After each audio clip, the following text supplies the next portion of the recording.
الوالد يحدثنا حفظه الله عن أحد الأفاضل توفي رحمه الله من سكان المدينة.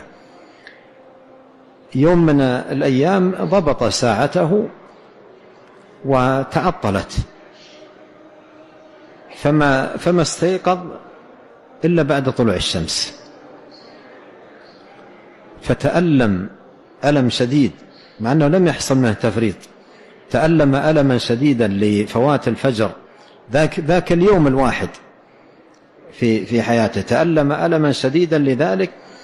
يقول الوالد وكما أخبره الشخص نفسه، فجاء توضأ وجاء المسجد النبوي وجلس فيه إلى صلاة العشاء ذلك اليوم، يرجو أن يكون ذلك كفارة له على فوات صلاة الفجر. فجاء مباشرة إلى المسجد النبوي وبقي في المسجد النبوي إلى أن صلى العشاء، يستغفر ويذكر الله ويقرأ القرآن، يرجو أن يكون ذلك كفارة له. لكن بعض الناس يفوته الصلاة ولا يجد ألم،